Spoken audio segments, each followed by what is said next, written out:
Years ago, before there was ever news about a Resident Evil 2 remake, there was a fan-made project by some independent Italian developers recreating the horror classic in Unreal Engine. This news got so much buzz that those same developers received a call from Capcom inviting them to their studio. The small crew flew out to meet with the gaming giant, where they were informed they could no longer pursue their remake of Resident Evil 2, because Capcom was in the middle of doing it themselves. This was a crushing blow to be sure, but it turned out to be a blessing in disguise, because upon Capcom's recommendation, this small team would go on to create Invader Studios, along with the original IP known as Daymare. 1998. The developers obviously didn't want to start entirely from scratch with their new title, so they took their work from Unreal Engine 4 and created a decent horror game to compete in a highly oversaturated genre. Damn, son. Nevertheless, these Italianos have thrown a lot of time and effort into this, and it paid off because they managed to make a sequel. Daymare 1994 Sandcastle was recently released, and I plan on covering it shortly after this game. Until then, let's take a look at what the folks over at Invader Studios put together. How's the story? Hey you! Drop your gun and let me see your hands! Right now! Sorry. I thought you were one of those dead, melted thingies that killed the others. Yeah, well, I ain't. And you almost got shot in the head, whoever you are. The game takes heavy inspiration from the Resident Evil series with its narrative. We opened in 1998 with a special operations group known as Hades heading to a secret military facility after receiving a distress signal. You see, these Hades guys work for a company known as Hexacore, and this company was doing bioweapons experiments for the government at this facility. There is a problem at the workplace, so it's in the company's best interest to recover their hazardous property. Does this company sound familiar to anyone else? Anyone at all? The inspirations don't stop there. The narrative is full of mutated experiments, government cover-ups, and characters in troublesome situations. You're knee-deep in shit, and you're neck-high in deeper shit. Narratively, this title does separate itself from its forefather by the time the credits roll, but the developers were not shy about wearing their influences on their sleeve. This includes the cheesy tone and over-the-top dialogue the Resident Evil games were known for. I'll explain the possibly unintentional campiness when we get to the presentation section, but until then, let's discuss the 3 characters we will be playing as during the 10-plus hour campaign. We have the Cavalier Bloodthirsty Hades operative Liev, whose name is pronounced differently in almost every scene. Just shut the fuck up, Liev. Liev here. Sandman to Agent Liev. The morally driven, naive helicopter pilot Raven, and Lieutenant Fuckboy Samuel here. This may only be speculation, but I know a man who spends too much time with the hose when I see one. And Sam, let me explain. Sam works at a watchtower deep in the forests of Idaho. One day he gets a radio call from his wife. What? Is something wrong? You might say that. We need to talk. Come home, please. Talk about what? Sweetie? Did you hear the tone in his voice when she said that they needed to talk? This man instantly thought, shit, did she look through my second phone? I told her it was for work. Too bad the line goes dead. But he knows he's in trouble, so he rushes home. Sam can't stop his behavior, though, because as soon as he gets home, he's already trying to blame her for something else. Changing the subject, first thing. Why the hell are the lights off? Aw, come on. You didn't leave the generator on all night again? I know, right? She's always messing up. Don't you wish that bitch would just die? This is all my fault.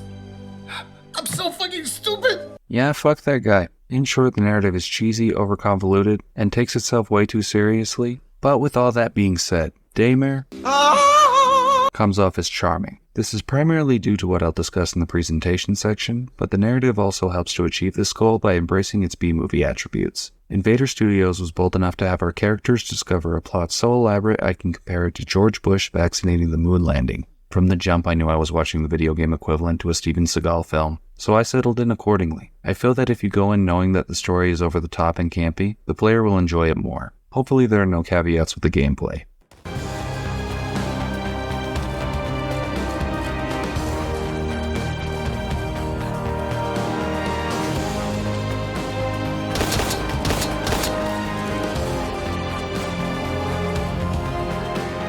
There's a surprising number of options for the player when they tackle the story. I say this because the first choice you'll need to make is if you want to play the game on classic or modern day settings. This should be an easy choice because the modern day mode basically breaks the balancing of a survival horror game. In this mode you don't have to worry about ammo and you move quicker. The classic mode on the other hand limits your supplies, slows your movement speed, And if you want to see your health bar or in-game map, you'll need to look at your wrist pad. But be careful, this doesn't pause the game.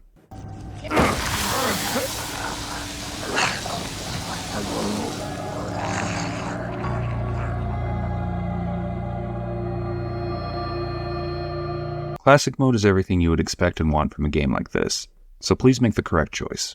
After picking what mode you want, you will be asked what difficulty you want. There are 3 options: easy, normal, and Daymare. Normal is the bare minimum you should be playing in my opinion, because it offers a challenge without busting your balls. But if you're into punishment, you can throw on the highest difficulty. At that point, you'll only be able to take a couple hits, and ammo will be harder to find than affordable housing for a millennial. Bitch, I live in a fucking trash can! Speaking of ammo, you'll have to worry about your magazines if you're playing the classic mode. Not only will you have to reload them in your storage menu manually, but you'll also have to worry about 2 types of reloads. The player can quickly reload by tapping the appropriate button, but the mag will be dropped to the floor. It will need to be picked up later or it will be lost. This is sometimes necessary because you might be in the process of running for your life, but if you want to keep the mag in your inventory, you'll have to hold the reload button to go through the entire animation, which has the drawback of slowing your movement speed. I'm gonna execute a button hook pattern super slow-mo.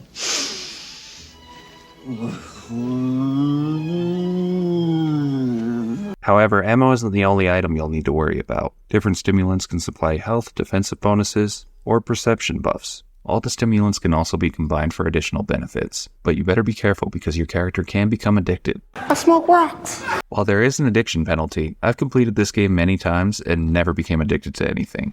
So I'd say you don't need to worry about this mechanic. What you do need to worry about is your item management. You only have so many storage slots on your person. So it's good that the game offers a safe room for you to drop off equipment and static storage. You not only can store items, but you can also trade equipment you don't need for something to fit your situation. For example, if you're low on health, you can trade in some of your bullets to get a health regen. All the previously mentioned mechanics are also the same, no matter which character you're playing as, but each gets a different set of weapons. Problem is, all that changes is what model of shotgun or pistol you get. Liev may get a submachine gun, but Sam and Raven get similar shotguns. They are so similar I didn't notice anything specific to differentiate them. Where the gameplay does show some variety is the difference in the levels. For example, the missions with Liev are more action-oriented than Raven and Sam's.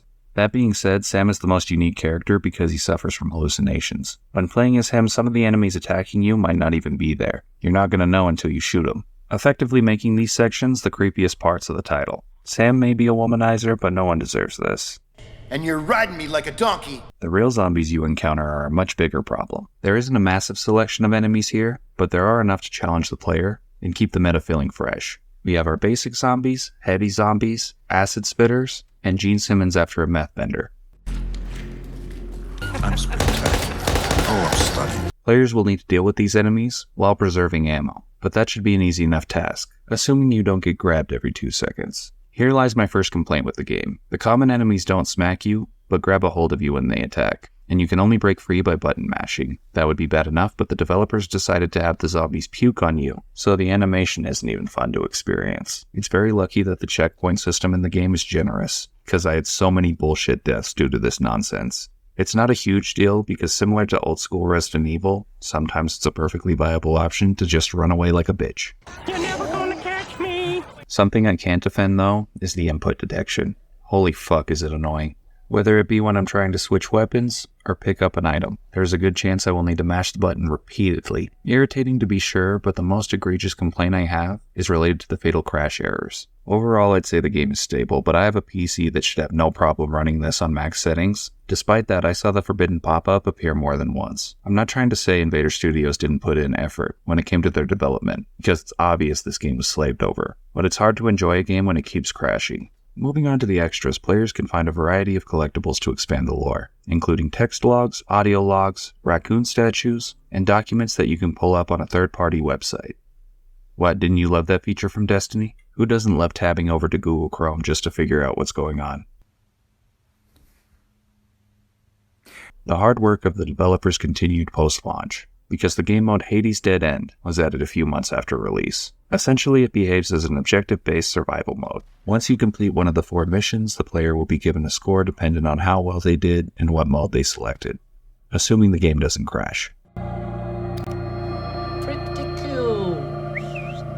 Alright, it's easy to see this game has some problems, but when you're dealing with a small development team, They should be expected, and I don't think the experience is brought down enough by its flaws to make the game feel tedious. The biggest reason I say this is because of the wonderful presentation.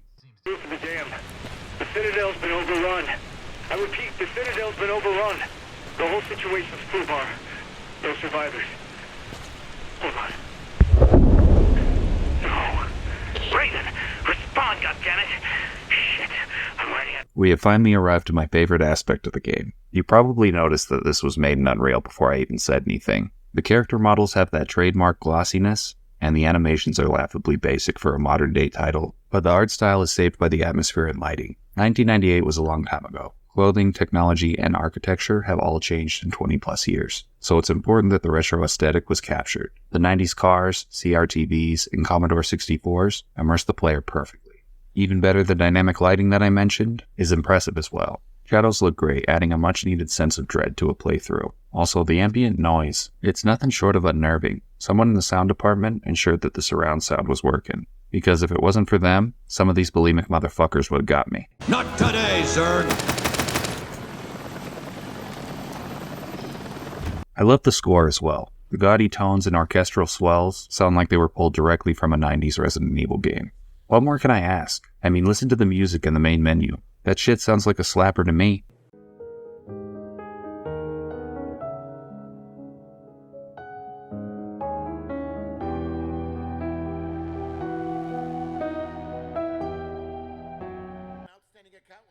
Let's discuss the quintessential part of the game. I love the writing and dialogue so much it's hard for me to put it into words. Have you ever wanted a B-movie you could interact with? Well, you can have that with Daymare. When it comes to line delivery, the voice actors are working overtime. The game was originally written in Italian, but there appears to be some confusion with the translation. Characters say some of the most oddball shit, and those same lines are delivered with a conviction akin to Daniel Day-Lewis in Let There Be Blood.